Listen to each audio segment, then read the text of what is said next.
everybody, and welcome back to Lactation Station. I'm Michaela, your host. A couple of things that I want to touch on before we get to our actual segment is don't forget to go by the website, check out, what's going on there. I got some new stuff up there. Check out the new logo. Let me know what you think about that. I have some lactation services that are available, including one-on-one Zoom meetings. A lot of times I try to answer your questions online or in an email, but sometimes it's easier to sit and talk to each other. So I'm offering one on one Zoom meetings, just $25 for an hour, and then we can address any issues that may be a little bit more private for you or that can't be answered in just a comment on Facebook or something like that. So definitely check that out. There's some other options if you want to induce and you're not sure, how to go about it. I have some options on there for subscription prices to help you throughout the year to, start inducing. There's just a lot of different options. So go by the website. It's lactationstation2020.com and check that out. Let me know what you think about the new logo. I really like it. And I was really impressed with the designer that made it for me because I'm definitely not going to take credit for that. It was a really good job. If you get a chance, join the Facebook group. It's Lactation Station 2020. It's super easy to find. It's a private group, so you don't have to worry about, anything that you may or may not want to talk about in front of, other people. If you don't want other people finding your information or anything like that, the group is private. So, that you don't have to worry about that. If you have any questions, you can email me at lactationstation2020@gmail.com and I will do my best to answer those for you. I'm also going to be starting a patron page that's going to allow you, depending on the tier that you subscribe to, it's going to allow you early access to the podcast. It'll probably be available a day or two before it's on Anchor. And then I'm also going to be adding videos for a lot of different things, supplements, pumps. I just feel like there's some things that we talk about that need to have a visual aspect to them. So a lot of times I will talk about them in the podcast and then do a video to show, more specifically what I was talking about or the way a pump works or, just different things like that. So those are some options on Patreon. Go by there and as soon as I get that published and up and running, I will let everybody know. And then, you can go by there and take a look at that. Let's talk about, just relactation in general. There's, very little research on this. And most of the available studies strongly suggest that with proper support, you can partially or fully lactate. I mean, we all know that, or, most of us know that, or the ones that don't know that are in the process of knowing that. But that's also what I'm here for. I really want to be a resource to our community. Just be here to help you if you need any information or you're not sure about something. It just continues to amaze and baffle me how ignorant people are on the subject of induced lactation and relactating. And educated people. I'm not even just talking about the comments that I see from the average everyday person that just make me scratch my head, but educated people that have no idea what they're talking about when they tell, moms that they can't induce for an adoptive baby, or they tell, a woman that they can't relactate for whatever reason. I've heard doctors say that it's impossible to not even try. And so, it still amazes me when I hear stuff like that. And I read bad advice for young moms who have changed their mind about breastfeeding and now they want to relactate. It just drives me crazy. I don't understand, this mentality of you just can't do this. That's what I'm here for. to educate the public and to help you out. So let's get on with the podcast. So it's really important to set realistic expectations for relactation, and that'll all be based on your individual circumstances. Relactation can be a time consuming process, and many people are usually able to partially or fully lactate with the right support. And success will really depend in part on motivation and dedication to the process. Access to skilled assistance from a lactation support provider can be helpful, like me, or even, a lactation consultant in your area. A lot of times I hear ladies say that they're afraid to talk to their doctor or they don't want to see a lactation consultant because everybody's so afraid of being judged. First of all, that's wrong.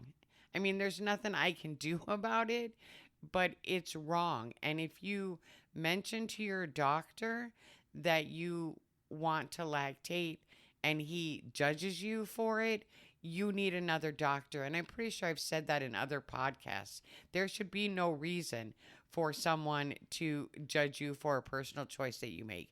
If you go to see a lactation consultant, I would almost bet that that's not going to happen. It could, but most of the time, lactation consultants are very open minded. So they're not going to judge you for it. And a lot of times they won't even ask you why. They'll just do their best to help you. So if you don't want to see your doctor, find a lactation consultant in your area to help you. Now remember, success will depend in part on motivation and dedication to the process. I've seen a couple of people say, well, I pump in the morning and I pump at night and I'm not getting anywhere. Well, no, I'm sorry. Eventually you will.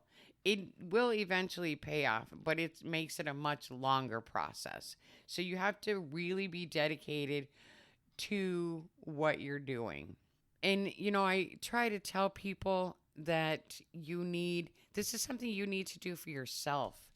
And I understand that people want to do it to involve their partner, which that's, what it's all about. But initially, you can't say, well, I'm doing this solely because my partner wants me to, because you're not going to feel as dedicated to the process. You have to want it for yourself. And milk production can start as early as a few days. If you've had children before, it's even easier. But, a few days after stimulation, but usually it takes weeks and sometimes even months. So, you may read that the start of lactation will depend on the length of time that has passed since lactation stopped. And a lot of times I hear people say that it's like the same amount of time. Like if you were a new mom and you stopped breastfeeding 6 months ago, it's going to take you 6 months to get back there. And that is absolutely not true. Not true at all. I, as well as several other people I know, hadn't lactated in over 20 years. And it just took me, I think, 3 to 4 months. So if it had, somebody had told me it was going to take me 20 years, well, no, let's see. My youngest son just turned 30.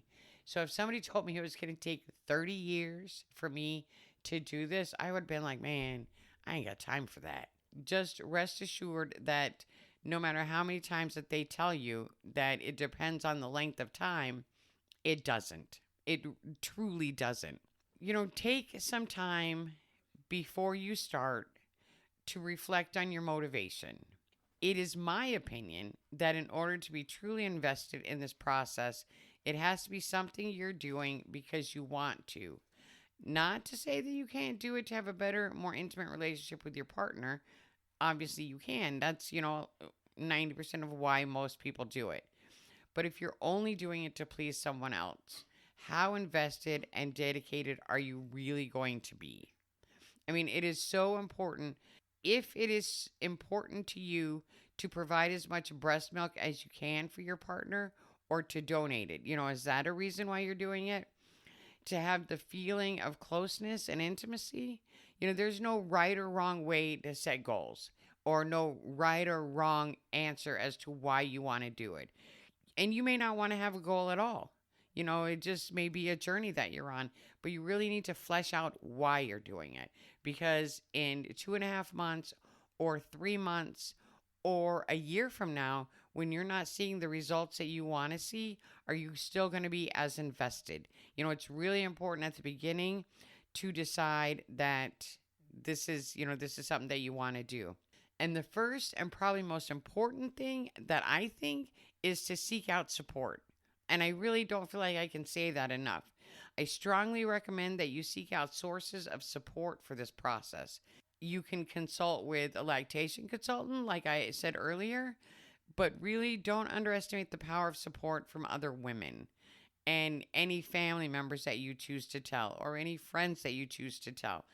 They can all be such a strong supportive anchor for you when you get frustrated or when you're not sure what you're doing or whatever. If you have a friend that's had kids before, so she's experienced the breastfeeding process, and you get a clogged duct or a mastitis or, anything, it's nice to have somebody that you can talk to, even if it's just a text message, about a clogged duct that, doesn't feel good, or you have a fever because you think you have mastitis. It's just really nice to have a support system. And probably not just for inducing, it's nice to have a good support system for anything that you're doing. As you venture on into your journey with relactation, it's important to understand that all people are different and respond to the efforts of relactation with different degrees of success. Some women will bring in a full supply within weeks, some will take a bit longer, and some will never quite be able to bring back a full milk supply. Don't judge yourself based on other people's results. And most definitely don't judge yourself based on somebody that's breastfeeding a baby, because chances are that's not where you're going to be. But remember, every ounce of breast milk counts, though, and making peace with what you have is vital when you're working on relactating. Again, each body reacts differently to attempts at relactation. However, you can expect to see more initial results within a month or so of trying. I've read some experts that believe the amount of time it takes to relactate is equal to how long it's been since you've weaned from breastfeeding, which I said that earlier. But I don't believe it's true. And I said that. I just, find it hard to wrap my head around that, for someone to say, well, if you haven't breastfed for 30 years, you can't do it. There's just not enough research in this area. You need to have faith and remember that lactation is a hardy, flexible, fluid process. And if you previously breastfed, that it'll be easier for you to get things rolling again. Any stimulation to the breast, whether milk is coming out at first or not, will tell your body to produce more milk. To induce a full milk supply, you'll want to aim to suckle or pump 8 to 12 times a day, every 2 to 3 hours, and include at least once at night. And again, at first, you'll only see drops or not much milk at all. And remember, ladies, unless you gave birth within the last 5 days, what you initially see coming out of the breast is not colostrum. Okay? It's just cellular fluid, lymphatic fluid, all of that clearing out. So don't get that confused, because if you're inducing, you can't produce colostrum. Now, if you keep suckling or pumping, you will start to see results. And remember here, a little patience goes a long way. In addition to suckling or pumping, you may want to consider adding a galactagogue to the mix. And galactagogues is any food, herb, or prescription medication that is thought to help you boost your milk supply. And a few popular choices are oatmeal and lactation cookies, herbs like fenugreek, blessed thistle, goat's rue, shatavari, moringa. Those are a few. You can also consider drinks, teas, or powders that you add to water that are made with some of these herbs. I always suggest you speak with your healthcare provider about what herbs are safe for you to try and about the potential risks of any supplements you're considering. And then, you never know. Your doctor may also be open to prescribing a medication that increases your milk supply. So, it can't hurt to have that conversation. So, what are your chances of success? The answer to that question depends on how you define success. And I would define success as satisfaction with the amount of milk produced without any adverse effects to you. Most people who attempt relactation do produce milk, sometimes a little and sometimes a lot. It is unfortunately not possible to predict how much an individual will produce. And I get that question a lot.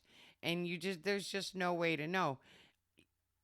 If you only pump 3 times a day, maybe, for that day, you're only going to get a total of 6 ounces. But the next day you pump 8 times a day and you get in a middle of the night pump and you get 12 ounces. There's just no way to predict.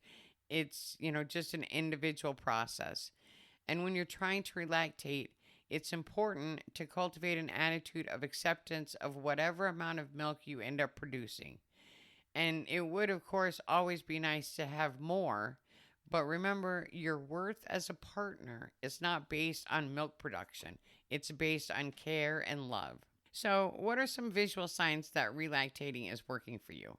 There's a few of them. These visual changes can be increase in the size of your breasts, sometimes as much as 2 cup sizes or more. There's also changes in the pigmentation of your nipples and your areola, changes in the size of your nipples and your areola, and more noticeable presence of blood vessels just under the surface of your skin. You can expect your breast pigmentation to change as your breasts progress towards complete lactation. And if you're stimulating your breast to induce lactation, you will observe that the nipple and areola are starting to darken. And this is an indication that your breasts are getting closer to lactating. As your breasts develop, new tissues deep inside your breasts are also developing. And you got to remember that. You may not see anything going on every day when you pump and you're getting to the point of why do I keep pumping because it's not making any difference. And you don't see what's going on, but there's a lot of stuff going on inside. So just try to keep that in mind. And as the ducts fill up, the breasts start to get fuller. As all that increases, the areola naturally increases in diameter, and your nipple will also become larger in diameter. And sometimes they get to where they just stay firm. I don't want to say hard, but firm. Your nipples will stay firm more often or all the time. When your breasts are preparing for lactation, the concentrated cellular construction inside your breast is developing your tissues, and they require extra nutrients that's then transported to your breast through your blood. So this requires your blood vessels to dilate. And that's why sometimes they appear under the surface of your breast. They were always actually there, but because more blood and, there's no more movement towards the breasts are getting fuller and bigger. So the blood vessels look more pronounced closer to the skin. If you notice those vessels increasing in number or size, that generally indicates that your breasts are moving closer to full lactation. They will also continue to enlarge and maintain their presence during the time that you're lactating because the extra nutrients are still needed to continue the production of milk. Sometimes people feel like a tingling or pins and needles sensation in the breast. Sometimes there's a sudden feeling of fullness in the breast. When you're pumping or suckling on one side, your other breast may start to leak. You'll definitely become thirsty.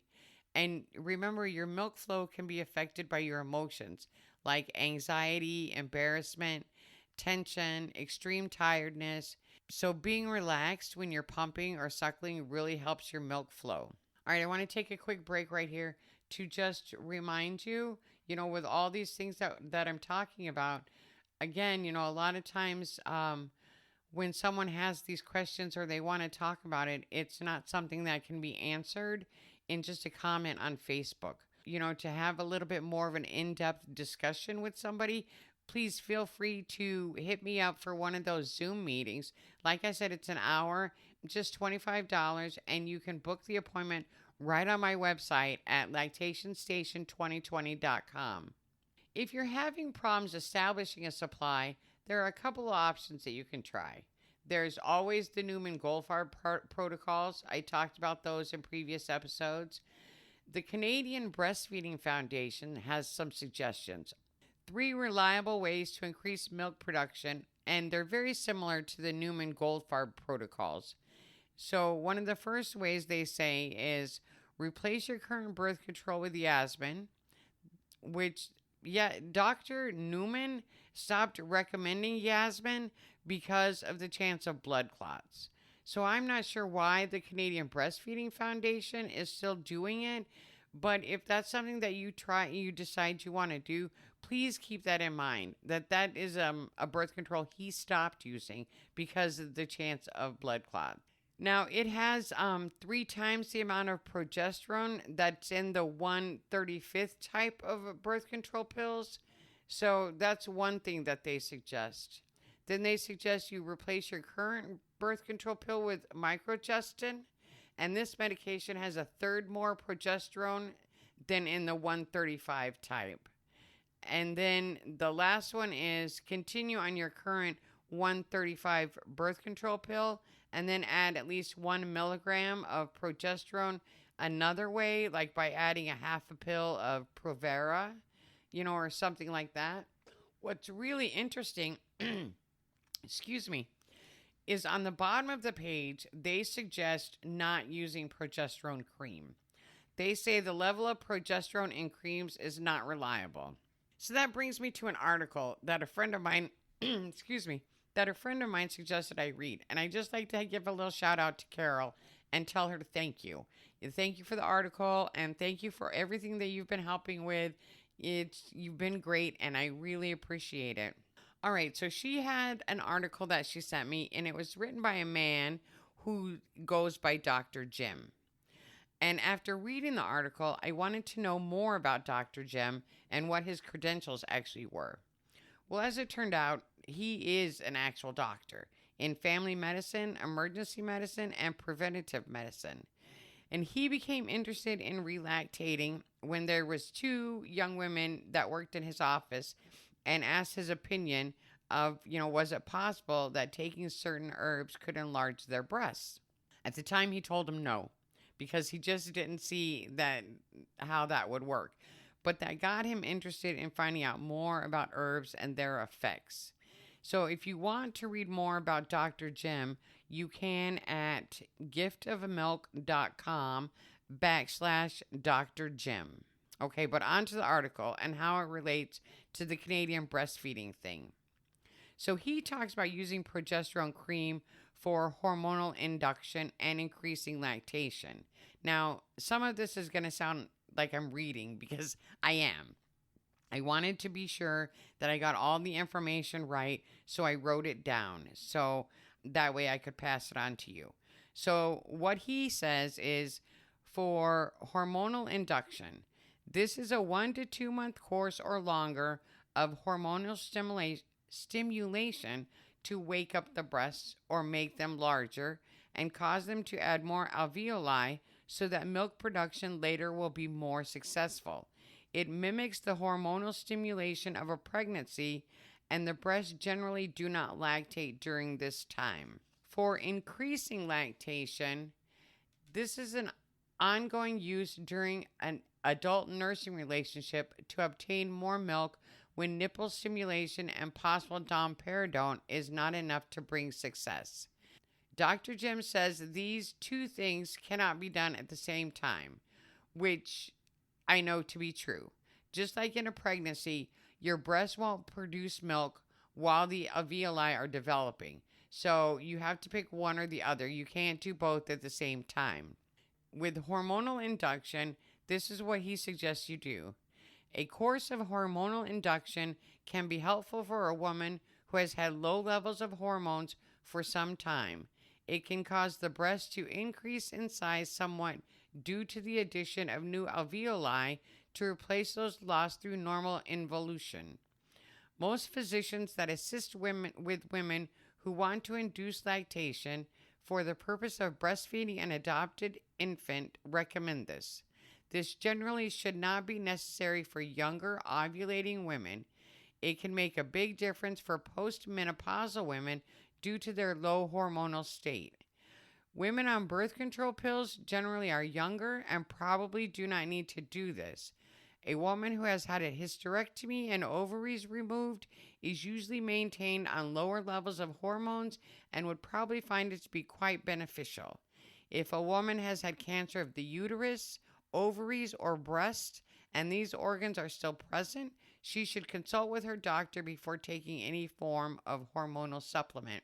And I just like to make a point real quick, because I've noticed with the people that I talk to that women between the ages of 45 and 70, on average, have a little bit more problems inducing or relactating than younger women.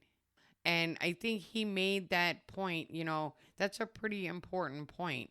Young women, or, women young enough to still be on birth control, probably won't need to do this yet because they aren't, what's a nice way to put it? Their their boobs aren't sagging or having issues or any of that other stuff. So they're not necessarily looking for a way to fix that because their bodies are still in their birthing prime. There we go. In their birthing prime. So everything is, still fat and full and intact. But as you get older, all of that stuff depletes. So this would be a good way to build up the alveoli before you start inducing, as opposed to taking a lot of pills and stuff like you do on the Newman Goldfarb protocol. He says the general idea is to elevate estrogen through the first half of the cycle and progesterone through the second half. If a woman is on birth control pills, it's commonly a low dose type. She can add progesterone cream 20 to 40 milligrams daily to the breast through the second half of her cycle, including when she's actually on her cycle, in addition to the birth control pills.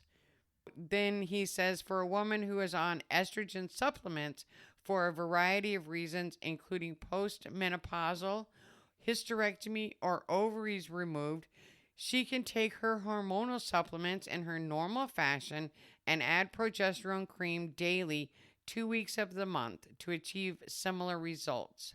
For women who are postmenopausal and not on hormonal supplements, starting estrogen may cause undesirable vaginal bleeding. Even in menopause, women produce a small amount of estrogen in the form of estrone made in the fat cells. Using progesterone cream daily for 2 weeks out of every 4 weeks in combination with their low estrogen level for several months can have a gradual effect on the breast. Because of the low estrogen in the body, the response is quite gradual and may take 6 months to notice a difference. Now I'm going to read you a piece of information that I found in his literature that actually, I don't know, I felt like it opened a door for me. Not a door, okay, let me read it to you. So, taking estrogenic herbs, including fenugreek, fennel, and soy, can speed up the process, which are unlikely to cause unwanted bleeding. So, first of all, let me clarify that. He's saying that if you're starting estrogen may cause undesirable vaginal bleeding. So, what he's saying is if you take an estrogenic herb like fenugreek and you take that for 4 weeks, during 2 of those weeks, you add the progesterone cream, and that will help build the alveoli without the undesirable vaginal bleeding. Now, let me just, because there's so much talk about fenugreek. When I read his statement, I had no idea that fenugreek was an estrogenic herb. And this could be the reason that it responds for some women and not for others. If you have normal or estrogen dominance, adding fenugreek could be detrimental because what happens is, if you have normal estrogen hormones and you add something that spikes your estrogen, your body thinks you're pregnant and it shuts everything down. If you add the fenugreek and your body goes, uh-oh, there's a pregnancy, and it stops milk production. So that, that could totally explain why fenugreek works for some women and for some women it doesn't. If you're on HRT or no hormones, or you have low estrogen, then fenugreek might actually be helpful for you. This is really interesting. I really have to figure out how to look more into that. I don't know. I need to get a grant so I could start some clinical studies. Anyway, Dr. Jim also goes on to say for women who are younger and ovulating, it is generally not necessary to do this, but there may be a condition where they want to enlarge their breast a bit, such as a situation where a woman has breastfed a baby and stopped and is dismayed at the shrinkage of her breast size as compared to prior before the pregnancy. So a short course of progesterone cream in the second half of her cycle for a couple of months could help restore her breasts as well. And these aren't hypotheses. He's used these techniques in his practice. So he's not just supposing that it may work. They do. All right, so let's move on to increasing lactation. Increasing lactation is a completely different use of the progesterone cream. And this is how he says it should be used. Typically, this will be a woman who has a significant level of estrogen in her system due to regular ovulation, ages 20 to menopause. Most women who try to induce lactation simply begin with frequently dry suckling in their relationship. To this, they add additional nipple stimulation by pumping and the Marmet expression to increase the frequency of some type of stimulation to at least every 4 hours. I suggest every 2 to 3 hours. He says every 4. The best sign of eventual success at this point is the change in the pattern of your cycle. If your cycle becomes shorter and lighter and even stops, it indicates that nipple stimulation is suppressing ovary function and lowering estrogen levels, which in turn is allowing more prolactin release. For some women who tend to run higher levels of prolactin naturally, this may be all that is necessary to bring on lactation. In case you didn't know, you can have your doctor test your prolactin levels, and then they can tell you if it's normal, within normal range, any of that stuff. And once again, a shout out to Carol, because she messaged me the other day and told me that she found an online prolactin level test. I haven't looked into it. I will get that information, but then you wouldn't even have to go to your doctor. I'm not sure how that works because it's a blood test, but I will definitely look into that. For some women who tend to run higher levels of prolactin naturally, this may be all that is necessary to bring on lactation. Oh, I already said that. Okay. For other women, this is not enough. Adding domperidone is usually the next step. Domperidone does not lower estrogen and will not affect your cycle. However, it does increase prolactin release from nipple stimulation, and for many women, this will bring on lactation. For some women, adding domperidone may not be enough to bring on lactation. This is particularly true if there has not been a significant change in the pattern of your cycle from nipple stimulation alone. And obviously, my ladies in the older crowd that don't have this issue anymore, then you would look for other signs of the breast because you're not looking to see your cycle stop because chances are it already has. Okay, so, well, now this is where he says the progesterone cream comes in. You apply 10 to 20 milligrams twice a day anywhere on the body where good absorption can be obtained.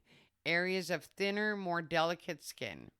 And this will combine with the nipple stimulation to suppress the ovary function and lower estrogen levels and it will change the pattern of your cycle if it's successful. It is likely that a woman will have success with this combination if her breasts are capable of such. So, a couple of things to note. If you decide to use a progesterone cream, it may help you lose weight, it may help you sleep better, and it may help with your overall feelings.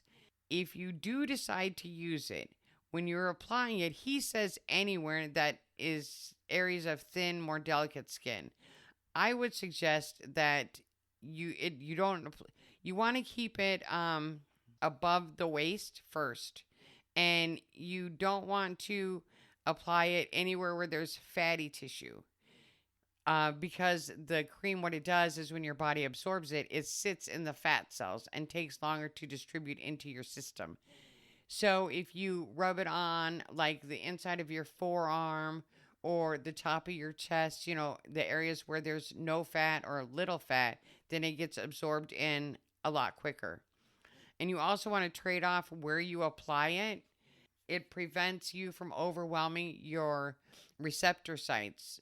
And then that way, if you did it in one spot like every day for a week, it would, at the end of the week, it would take longer for that one spot to absorb it. So you want to kind of, trade off. Like if you're doing it twice a day, morning and evening, one of the areas like your right forearm, your right breast area, your chest, your left forearm, or your neck. And then that way you can, trade off. And there's no specific rotation. It's just choose a new location with each application. You should always apply progesterone cream above your navel to keep the liver from metabolizing it too quickly.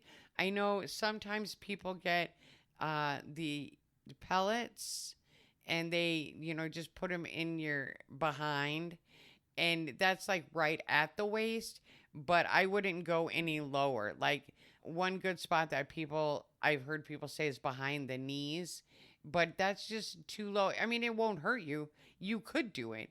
It's just you're not gonna get the full benefit because your liver is gonna metabolize it too quickly to get all of that progesterone into your system. In the case where a woman is on an estrogen supplement, and she's trying to induce lactation and finds that the estrogen inhibits it, supplementing with the progesterone cream can help balance the estrogen effect, and that can also be successful because if you have more estrogen than progesterone, then your body that's what happens when you're pregnant. That's how your body's acting. It's not letting the milk flow because the estrogen is higher. If you added a progesterone cream, then it balances the hormones, and so it's more even and you're more likely to be able to produce better. So all of this is really interesting to me, and what I did is I ordered some progesterone cream and I got it on Friday. I intend to spend the next month testing out this theory, and then on the next podcast I will update you on how well it worked. And I will also be updating in my Facebook group. So if you want to know more before next month, because I'm only doing the podcast once a month now, then join the Facebook group at Lactation Station 2020. I'll be posting updates there. If you feel stuck and you don't feel like you're making progress, the progress that you should be, I don't know, maybe this will help. We will find out together. Now, I read out to you most of the article, but if you're interested in reading more about Dr. Jim and his theory, you can find this article and other stuff at giftofmilk.com/Dr. Jim /using progesterone cream. It's a pretty interesting rabbit hole, that is for sure. And like I said at the beginning, there's not enough research on any of this. So it's kind of just trial and error. And a lot of times when I find something like this with the progesterone cream that could be an answer or could be, a help, I just jump right in and test it out because somebody has to. Somebody has to do something to find out if these different techniques work or not. It was really interesting about the fenugreek being an estrogenic.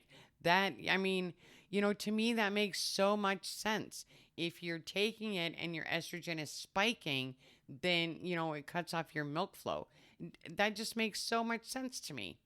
So, maybe that's an answer. I don't know. All right. So, oh my gosh, this is a lot longer than I planned on it being. Don't forget to go by the website. Hit me up for those Zoom meetings, ladies. I really want the opportunity to help you and build our community and, do these things that's going to help all of us. So go by the website, lactationstation2020.com. Hit me up on an email, lactationstation2020@gmail.com.